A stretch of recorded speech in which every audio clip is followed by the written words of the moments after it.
I mean, in the book, you mention, a lot of names in your first book, Video Vixen. And actually, I think you actually had you went on social media and ranked some of your ex-lovers? No, I never did that. Oh, that wasn't you? No, that wasn't me. That was all fake. I've never ranked anyone. Okay, so that was a fake post. Yeah, that was all a fake post. And there's a lot of fake posts on the internet that have nothing to do with me. I would never rank someone, because I'll tell you what I know about sex for sure. Okay. When people ask me questions like, well, who was the best? I always say I was the best. Okay. I'm the best. I make you good. And the minute I say that you're no longer good, you're no longer good. Because I could think that you're awesome on Monday because I'm in love with you for the next 5 minutes. And then on Tuesday, when I hate you, you're terrible. And I think we've all had that experience where maybe we were with someone before and we liked them so much and they seemed so amazing in all ways. And then maybe we go back to them later, a year, 2, 5, whatever passes, and you try to rekindle this thing and it just doesn't feel good. So that's how I answered that question. I would never rank. Okay. I'm never been that kind of person. But you did discuss some of your past relationships. Of course. In your books. Ice-T came up. Shaq came up. Dr. Dre came up. Jay-Z. Ja Rule. When the book came out and everyone's name was put in there, did you get any sort of contact from anyone that was in the book? True, not true, however it is, they were in the book and there's going to be a reaction of some sort, whether verbal or otherwise. Yeah, I'm sure there were reactions. None of them were pointed at me. People seem to react, or they know not to react to me, because this is a thing about confessions. And let me backtrack. 4 months before the book came out, Diddy's attorney called my attorney, nervous about what I might say. My attorney says to Diddy's attorney, listen, the book's not even out yet. Wait till the book comes out, read it. If you have a problem, contact us. We never heard from them again. Again, all my books are vetted, of course, by attorneys, and these are huge publishing companies who are going to protect their rears when it comes to nonfiction. So there was nothing anyone can say. So no one could sue. No one could do anything. There are no lies. There are no lies. There are no, and there's nothing too scathing. Someone, and I can't remember who it was, said to me, I'd rather you write what you wrote than to write the truth, the whole truth. So when people read what my experiences are with them, and I'm very careful to write about what my experiences are with that person and not what I know about that person as a whole. I could know your entire life, but I can only write about what our interactions are and what you mean to me in my life. I'm not going to tell your whole, that's not my story to tell. I'm telling my story. No one's story is void of other people. We all are connected. So I tell the story, the connection, the story of the connection. So I remember seeing Irv Gotti in a club, some years ago, maybe 3 years ago. And it was all love, so happy to see him, so happy. It must have been 2011, I think, because I was married to my second husband. So and we had, a great conversation and text messages. And, so when I see people, there is no problem because everyone knows that it could have been worse. And then also some people got to read their chapters ahead of time and approve their chapters ahead of time. I do that with certain people, especially if it's very tricky information. I like to give people a chance to give me feedback on it. Like I'm going to write this, but I want to write this as responsibly as possible so I can tell my story, which you're in my story, but I don't want to hurt you in the process. So there were some people who read their chapters ahead of time. Okay. You and Bobby Brown had he was in Confessions, I believe, right? I don't think Bob was in Confessions. I think he was in the Vixen Diaries. The second book, I'm sure. Okay, he was in the second book. Okay. The two of you seemed like you were close at one point. Mm-hmm. And then there was that incident where he was on your couch. What exactly was the story around that?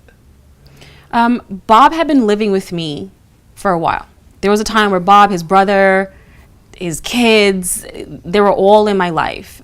Staying with me, sleeping on my couch, sleeping on my floor. We were like family. Love the Browns. When Whitney had put him out, had cut him off, he came to me. I took care of him. Mm-hmm. Okay. Bob had clothes and shoes.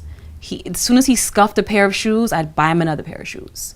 Bob ate for free. Bob drove around in nice cars for free. Bob lived a decent life. I couldn't give him what Whitney was giving him, but he was living in the hills, sitting poolside, drinking tequila and having no cares. Okay. I loved him. As a friend, I have friends and family who have known him. Friends and family who have known him for years. We share a lot of mutual friends. My cousin, Big Chuck, Bob also knew G. Like, there were so many connections with us. So I felt we're like a family in a way. And I did my best to take care of him when he needed help. Mm-hmm.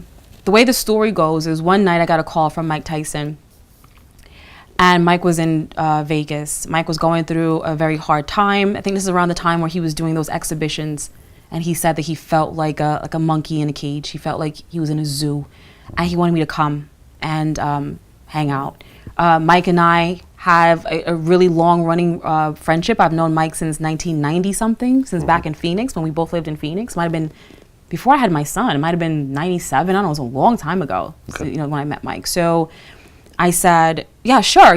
I'll come through. Bob grabs the phone. Mike, what's up? And so they start talking. And next thing I know, Bob's like, you can't go to Vegas. I'm going to go to Vegas. Fine. You go to Vegas. You check on Mike. Make sure he's okay. Send him my best. Bob goes to Vegas. Bob's in Vegas for 3 or 4 days. On day 2, I get a call from someone that says Bob and Mike are holed up in the bathroom or the bedroom doing what they do. Bob's drug use is not a secret. I don't think Mike's past drug use is a secret. So they're in there getting sky high. Yeah. They're locked in there for days. Cool. Can't talk to either one of them. Bob finally comes home, third day, whatever. He calls me and he says, I'm on my way. Pick me up at the airport. Cool. I get to the airport. He gets in the car. He reeks of liquor. His pupils are so dilated. I'm so irritated. He's wearing the same clothes, that I bought him from 3 days ago. And he's just disgusting. And we go to the house and we get into an argument. And Bob says to me, he sits on my couch wearing the clothes that I bought, the shoes that I bought, down to the boxers I bought. And he says, and we're in my house where he's been living and eating and doing things for free. He says, you've never done anything for me. What have you ever done for me? You ain't never done shit. And he had this face. So I went to the kitchen. It was, I think, whatever time of the year it was chilly in the hills that time of year. It might have been fall. And it was chilly that night. It was cold, actually, that night. And I went to the kitchen, and I had a pitcher or a large cup, or it might have been one of those large, like, slushy cups or something. One of those big gulps or something. And I filled it with ice, and I filled it with water.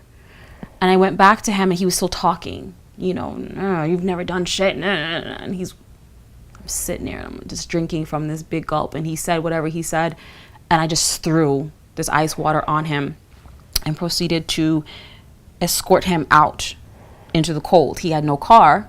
He had nothing. I don't know how he got home that night. I assumed he called Alicia, who is now his wife, to come get him. I hadn't seen him again for 4 months or so. Hadn't talked to him, was done. It was done. And then one night, there's a knock at the door, and the doorbell's ringing. And I'm like, who? I have gates and stuff. So I'm like, who's at my door? You have to jump my gate to get to my door. Who's at my door? Bob. Drunk, high, belligerent Bob. And I look out, and there's no car. He's gotten dropped off. It's probably 2 a.m, 4 a.m, some crazy time in the morning. And Bob is at my house, and I'm on a hill, by the way. There's no way to walk. You can't. There's coyotes. I'm hearing coyotes outside. I'm like, Bob, get in the house. Right. What are you doing? You know, it's my first time seeing him since he told me I hadn't done anything for him. Mind you, I've been taking care of him now for over a year. Okay? But I didn't do anything for you. Your wife left you. And I am taking care of you financially and otherwise. But I haven't done anything. Okay, cool. So he proceeds to try to have sex with me. And he's like grabbing and kissing, and he reeks of tequila, and it's just gross. And I hadn't seen him in 4 months, and frankly, I was over it. So I tussle with him. He wants to lay on the couch. He wants to I'm just like, okay. Finally, I kind of wait until he passes out. And I had been up all night with him. And I went into my bedroom, and I just sat on the edge of my bed, and I was just like, this is fucked up. This is so fucked up. You know, like, I did everything I could for you. You shitted on me. You told me I had never done anything for you. You go away for 4 months, no problem. You come back in the middle of the night, ringing my doorbell, waking up the whole house. My son's up, everybody's up. And then you proceed to try to have sex with me. Like you could just walk into my house 4 months later after you did that to me and then just have sex with me? That's what you think about me? You think I'm the girl that you can just have sex with? And I started running these things through my head, and I got angrier and angrier, and I was like, okay. So now it's time for me to shit on you. And like someone once told me, I think it was Bow Wow, who said, yeah, like people get disrespectful, but you take it to a whole other level. And I do. Okay? My saying is this. Everyone thinks it's funny when I'm being disrespected. But then when I get disrespectful, nobody laughs. Why aren't you laughing? It was so funny when you were disrespecting me. It was so funny. But then when I take it to my level, because there are always levels. So when I take it to my level, all of a sudden everybody stops laughing. And that's where I was with him.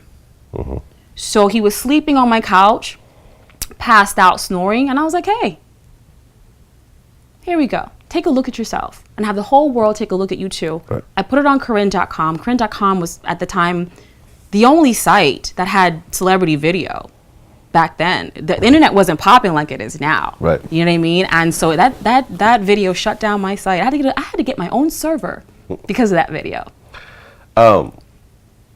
Had you ever met Bobby Christina? No, never met Bobby Christina. You never met her? No. She was always with Whitney. She was always with Whitney. Okay, so Bobby never really had custody of her like that. No, she was always her mother's daughter.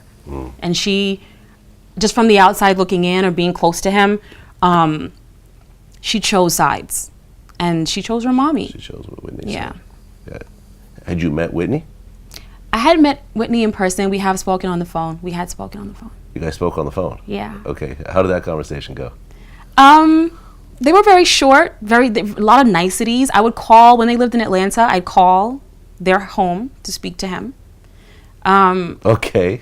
That must have been an interesting call. I remember the first time it happened, I didn't think that she was home.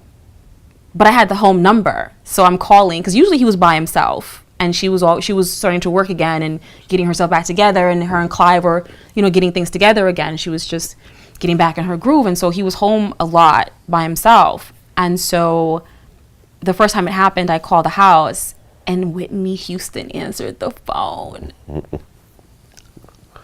You know, like, what do you don't want to hang up. Like, everybody has caller ID. Like, the jig is up. So I was like, hi, this is Karrine. Is Bob there? And she said, oh, hey, sweetie. Yeah, hold on a second. How are you?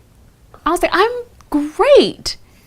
One time she asked me how the weather was in California. I said, it's amazing. We've got amazing weather. It's good. I can't wait to get back out there. You know, it's so humid and hot out here. Something. And then she's like, hold on, Bobby. You know, and then. She actually put you on the phone with Bobby? And she put me on the phone with him, and we talked. Did you say, hey, Bobby, I was just on the phone with Whitney? I just acted as if it was natural because everybody there is acting like it's natural. It wasn't the first time. I called the hotel one time. He was in town. I called the hotel, did not know she was there. I don't know why I wouldn't assume his wife would be. I don't know. But he would just say things like, call me at the hotel. So when you say that, I'm not thinking, I'm thinking, okay, fine, call you at the hotel. Whitney answers the phone. Mm-hmm. Hey, it's Karrine again. Bob said to call him. Yeah, hold on. Like, it was always hold on. And then I would always get him on the phone. Right. Sad what's happening right now with Bobby Christina. It is very sad.